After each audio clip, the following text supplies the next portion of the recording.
Sebuah pesawat pejuang F-18 Tentera Laut Amerika Syarikat telah melepaskan tembakan ke atas sebuah kapal tangki minyak Iran di Teluk Oman dan memberhentikan kapal itu secara paksa selepas kapal tersebut mengabaikan amaran berulang kali untuk menukar haluan. Pada hari Khamis 7 Mei 2026, krisis di Selat Hormuz memasuki satu lagi tahap tekanan baharu.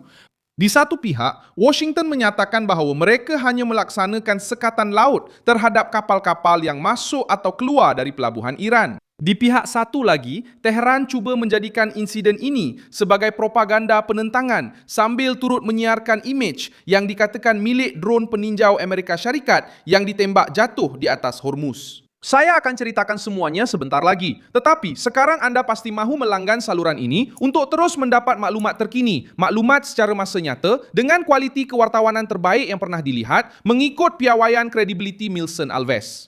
Kapal itu cuba menuju ke Iran, menerima arahan untuk berhenti, tidak mematuhinya, dan akhirnya kemudi kapal itu telah dinonaktifkan. Tembakan meriam 20 mm yang dilepaskan oleh sebuah F-18 yang dilancarkan dari kapal induk USS Abraham Lincoln. Kapal yang terkena itu ialah MT Hasna, sebuah kapal tangki minyak yang berdaftar di bawah bendera Iran, yang menurut Komando Pusat Amerika Serikat sedang berlayar di perairan antarabangsa menuju ke sebuah pelabuhan Iran di Teluk Oman. Kapal itu kosong, tetapi sasarannya bukanlah muatan, sasarannya ialah cubaan untuk memecahkan sekatan. Pasukan Amerika telah memantau pergerakan tersebut, mengeluarkan beberapa amaran dan memaklumkan kepada anak kapal bahawa laluan tersebut melanggar peraturan yang ditetapkan oleh Washington. Apabila Hasna terus mara, Tentera Laut Amerika Syarikat menggunakan pesawat pejuang untuk melumpuhkan kemudi, menghalang kapal itu daripada sampai ke pelabuhan Iran dan menunjukkan bahawa sekatan itu bukan sekadar retorik tekanan. Sehingga kini, tiada pengumuman rasmi mengenai kematian dalam kes MT Hasna. Maklumat awam yang dikeluarkan oleh Amerika Syarikat menyatakan kapal telah dilumpuhkan, kemudi rosak dan laluan terputus tanpa laporan yang disahkan mengenai korban jiwa. Ini penting kerana ia menunjukkan jenis tindakan yang dipilih. Ia bukan serangan untuk menenggelamkan kapal tangki minyak itu, tetapi satu tindakan yang dikira untuk melumpuhkan kemudi kapal dan menghalang ia daripada menyelesaikan perjalanan. Reuters melaporkan pada 4 Mei 2026, pasukan Amerika telah memusnahkan 6 kapal kecil Iran dan memintas peluru berpandu jelajah serta drone yang dilancarkan oleh Iran. Sementara Laksamana Brad Cooper berkata bahawa pengawal revolusi cuba mengganggu operasi Amerika. Menurut Reuters, operasi Amerika melibatkan kapal pemusnah, pesawat, aset bawah laut, dan struktur pertahanan yang jauh lebih besar daripada pengiring biasa kapal dagang. Dan disinilah kemungkinan drone yang ditembak jatuh menjadi satu elemen yang berbahaya. Brasilia memaklumkan pada 7 Mei 2026 bahawa media Iran telah menyiarkan satu video yang didakwa menunjukkan serpihan drone peninjau Amerika Syarikat yang ditembak jatuh oleh pasukan Iran di Selat Hormuz. Sehingga kini, kenyataan awam itu masih perlu ditanggapi dengan berhati-hati. Bahan tersebut telah dikemukakan oleh pihak Iran dan pengesahan bebas sepenuhnya masih belum setaraf dengan kenyataan rasmi Amerika mengenai kapal tangki minyak itu. Namun begitu, dari segi politik, Tehran cuba menggambarkan tindak balas secara langsung, seolah-olah berkata bahawa jika Washington menyerang kapal Iran, Iran juga mampu mencederakan aset pengawasan udara Amerika Syarikat. Inti utama adalah mudah. Iran sedang cuba menguji sejauh mana mereka boleh pergi.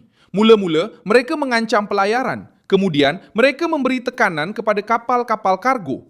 Selepas itu, mereka cuba menafikan kekuatan operasi Amerika. Kini, dengan insiden drone, mereka cuba menunjukkan bahawa mereka masih mempunyai keupayaan pertahanan udara di sekitar Selat Hormuz. Tetapi reaksi Amerika terhadap Hasna menunjukkan bahawa Tentera Laut Amerika Syarikat kini bertindak dengan kurang toleransi. Kapal itu telah diberi amaran, mengabaikan arahan dan akhirnya dihentikan. Rejim Iran mahu menggunakan kapal itu untuk menunjukkan bahawa sekatan itu boleh dicabar. Akhirnya, mereka memberikan kepada Washington satu adegan kuasa tentera laut di tengah-tengah krisis. Di medan diplomatik, kes ini menjadi berat kerana ia berlaku ketika masih ada perbincangan mengenai perjanjian untuk menamatkan. Inilah bahagian yang paling tidak selesa untuk Teheran. Sementara wakil-wakil mereka cuba merundingkan jalan keluar, kapal-kapal dan pasukan tenteranya terus terlibat dalam insiden yang menguatkan imej sikap mencabar. Bagi Trump, ini menguatkan tekanan. Logik Rumah Putih adalah untuk mendesak Iran membuat pilihan, menerima had, membenarkan laluan maritim dan mengurangkan ketegangan. Atau terus melihat keupayaan mereka untuk bergerak, dipotong di laut, di udara, dan dalam ekonomi.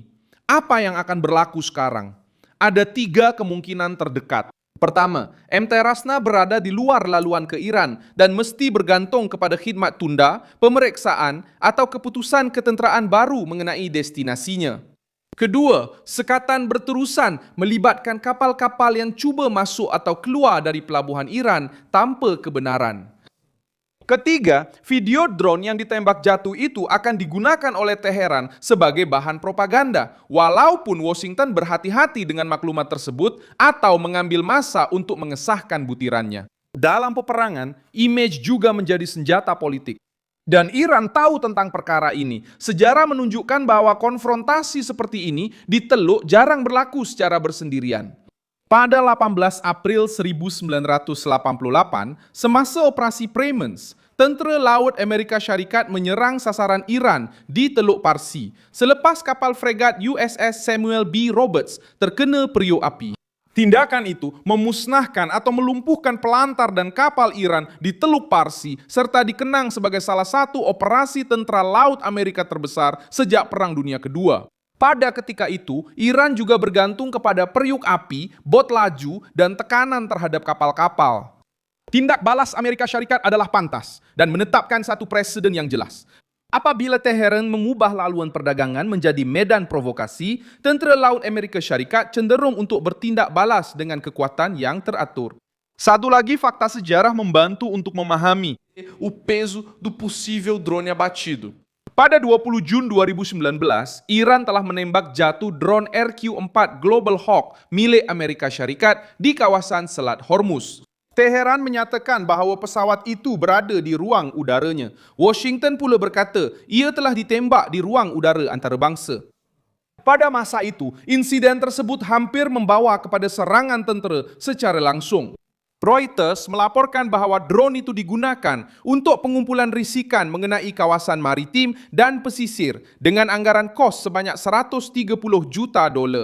Maksudnya, apabila Iran menembak jatuh atau mendakwa telah menembak jatuh drone Amerika, mereka bukan sahaja memusnahkan sebuah mesin. Mereka sedang cuba mencabar pengawasan Amerika Syarikat ke atas laluan yang penting. Contoh dari negara-negara lain juga menunjukkan corak yang sama. Sesiapa yang mengancam koridor maritim strategik, akhirnya akan menarik tindak balas ketenteraan, gabungan dan tekanan ekonomi. Di Laut Merah, serangan terhadap kapal-kapal komersial yang dikaitkan dengan Houthis telah menyebabkan Amerika Syarikat dan sekutunya memperluaskan operasi pertahanan laut. Di Laut Hitam, perang antara Rusia dan Ukraina juga menunjukkan bahawa laluan ekspor, pelabuhan dan kapal menjadi alat tekanan apabila perang menjejaskan perdagangan. Di Hormuz, perbezaannya lebih serius lagi kerana koridor itu kecil, sensitif dan berkait secara langsung dengan harga global minyak. Iran cuba menggunakan geografi ini sebagai perisai. Langkah seterusnya kini bergantung kepada Teheran, berundur untuk berunding atau terus bertegas dalam konfrontasi dan melihat tekanan Amerika semakin meningkat. Saya Milson Alves, seorang pakar hubungan antarabangsa, dan tujuan saya adalah untuk memastikan Anda sentiasa mendapat maklumat yang benar setiap hari. Pautan berita ada di dalam deskripsi video. Sila tekan butang suka pada video ini, langgan saluran ini, dan di akhir nanti, lihatlah ruangan komen supaya Anda lebih terlibat dengan komuniti. Milson Alves,